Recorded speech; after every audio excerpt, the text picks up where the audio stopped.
কাতার প্রবাসী প্রেমিকের বাড়িতে অনশনে বসেছেন প্রেমিকা। ফেনীর তরুণী লক্ষ্মীপুরের রামগঞ্জে প্রেমিক ইমনের বাসার সামনে অনশনে বসেছেন। তার অভিযোগ, বিয়ের প্রলোভন দেখিয়ে প্রেম করলেও এখন বিয়ে করতে নারাজ প্রবাসী প্রেমিক। তাই বাধ্য হয়ে গত শনিবার থেকে ইমনের বাড়ির সামনে অবস্থান নেন তিনি। এবারই প্রথম না, এর আগেও দুইবার এখানেই অনশনে বসেছিলেন তিনি। ওই সময় প্রশাসনের হস্তক্ষেপে বিষয়টি সমাধান করা হয়। ওই নারীর দাবি, কাতার থেকে মোবাইল ফোনের মাধ্যমে রোজার মাসে তাকে বিয়ের প্রতিজ্ঞা করেন ইমন। দেশে এসে দেখা করলেও বিয়ে করেনি।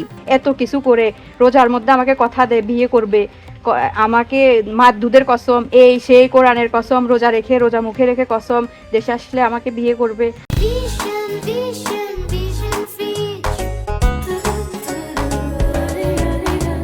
সে আমাকে নিতে হবে, আর না হলে আমি মরে যাব না কি করবো আমি নিজেও জানি না। ওটা আমার মাথা ঠিক না, আমি পুরোপুরি এখন মানসিক রোগীর মতো হয়ে গেছি। তবে প্রবাসী ইমনের মা দাবি করেন, তার ছেলের সঙ্গে ওই মেয়ের প্রেমের কোনো সম্পর্ক নেই। তার দাবি, প্রবাসে থাকা অবস্থায় কিছুদিন ফোনে কথা বলেছিলেন। ইমনের মা জানান, তার ছেলে 4 মাসের ছুটিতে দেশে এসেছিল, এখন আবার চলেও গেছে। সম্মানহানি করতেই ওই মেয়ে ভুক্তভোগী সাজার চেষ্টা করছেন বলে দাবি করেন ইমনের মা। আবার 3বার আইসে হুর এলাকা বা জিদ্দি করে যে ফোনে কথা ও পুলিশের থেকে এমন থানাত নিছে। তো কাইলা পুলিশ আর ভাই খবর দিচ্ছে মাইয়া খারাপ এরকম করে, মাইয়ার বাচ্চা কাচ্চা আছে, সাইনাস কেন হচ্ছে, বিয়ে শাদি, এই মাইয়া কদিন ভিতরে চলিয়ে ওই তো কাইল যাই কিনা এত না আইসো সামাজিক মানে না রাজস্থান হেডা ভাঙ্গি এডা ভাঙ্গে। এদিকে পুলিশ জানিয়েছে, এর আগেও ফাতেমা আক্তার এখানে এসেছেন।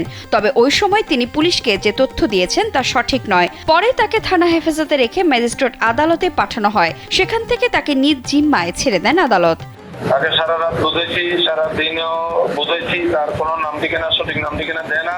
যে নাম ঠিকানা দিচ্ছে সেই নাম ঠিকানা তার এই শ্রেণী ছাগল মাইয়া তারা 2-3 জন অফিসার সহ তদন্ত করে তার নাম ঠিকানা সঠিক পায় নাই। বিয়ের দাবিতে 2 মাসের ব্যবধানে দ্বিতীয়বারের মতো অনশনে বসেছেন তিনি।